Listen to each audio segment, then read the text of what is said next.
Hi everyone. இப்போ நம்ம என்ன பார்க்க போகிறோன்னா 4 ஸ்ட்ரோக் கம்ப்ளீட் ஆகிறதுக்கு எவ்வளோ நேரம் ஆகுது அப்படின்னு பார்க்கலாம். நம்மளுக்கு இப்போ நார்மலாக ஒரு ஸ்ட்ரோக் கம்ப்ளீட் ஆகிறதுக்கு 0.02 செகண்ட்ஸ் எடுக்குது.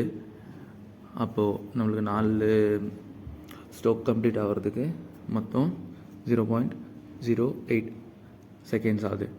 அது எப்படின்னாக்கா நம்மளுக்கு ஒரு 2 ஸ்ட்ரோக் கம்ப்ளீட் ஆகிறதுக்கு நம்மளுக்கு கிராங்க் ஷாஃப்ட் ஒரு வாட்டி சுற்றணும். அதே 4 ஸ்ட்ரோக் கம்ப்ளீட் ஆகிறதுக்கு கிராங்க் ஷாஃப்ட் 2 வாட்டி சுற்றணும். இதே நம்ம மேலே கேம் ஷாஃப்ட் பார்த்திங்கன்னா கேம் ஷாஃப்ட் ஒரு ரெவல்யூஷன் சுற்றினாலே நம்மளுக்கு 4 ஸ்ட்ரோக்கும் கம்ப்ளீட் ஆகிடுது.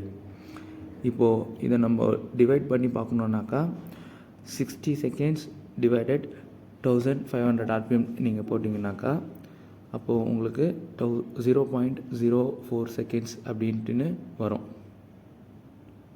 அது என்ன 60 செகண்ட்ஸ் 1500னாக்கா 60 செகண்ட்ஸ் நம்ம ஒரு மினிட்டுக்கு ஒரு நார்மலாக எடுத்துக்கலாம். டிவைடட் 1500ங்கிறது வந்து RPM. அது ரெண்டும் நம்ம போட்டாக்கா 0.04 செகண்ட்ஸ் வரும். அது வந்து நம்மளோட ஒரு ரெவல்யூஷன் கிராங்க்.